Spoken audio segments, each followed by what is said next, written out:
గతంలో శాంక్షన్ అయిన కిర్లంపూడి డిగ్రీ కాలేజ్ని ప్రారంభించలేదు, దాన్ని ముందుకు తీసుకెళ్తాం. ఏలేరు నది పైన ఎస్ తిమ్మాపురం టు కృష్ణవరం బ్రిడ్జిని శాంక్షన్ చేసిన ప్రభుత్వం రద్దు చేసింది, దాన్ని ముందుకు తీసుకెళ్తాం. 132 కోట్ల డబ్బులు శాంక్షన్ చేసి కూడా పథకానికి 50 పనులు చేస్తే జగన్ ఈ ప్రభుత్వం పనిని ఆపేసింది. కిర్లంపూడి గ్రామంలో ఇళ్ల స్థలాల కోసం కోర్టు పెండింగ్లో ఉన్న స్థలం ఎక్విజిషన్ చేసి వైసీపీ నాయకులు కోట్ల రూపాయలతో ఫిల్లింగ్ చేసి కోర్టు పెండింగ్లో ఉన్నందున ఇళ్ల స్థలాలు ఇవ్వలేదు.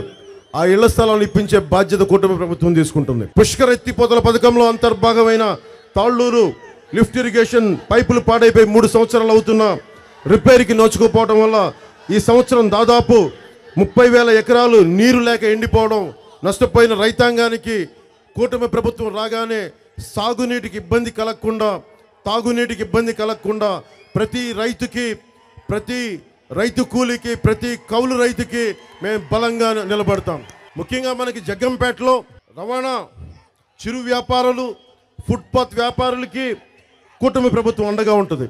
మీకు మైక్రో ఫైనాన్సింగ్, మీకు డైలీ ఫైనాన్స్లో మీకు ఇబ్బంది కలగకుండా నేను రేపొద్దున మీ కష్టాలకి, మీ నష్టాలకి, రైతు పెట్టే కన్నీరికి, సాగునీరికి, ఉపాధి అవకాశాలకి, యువతకి ఉపాధి అవకాశాలకి, మహిళలకి సంరక్షణకి, మహిళలకి ఉపాధి అవకాశాలకి ఏదైనా సరే నేను మీకు జనసేన పార్టీ అండగా ఉంటుంది.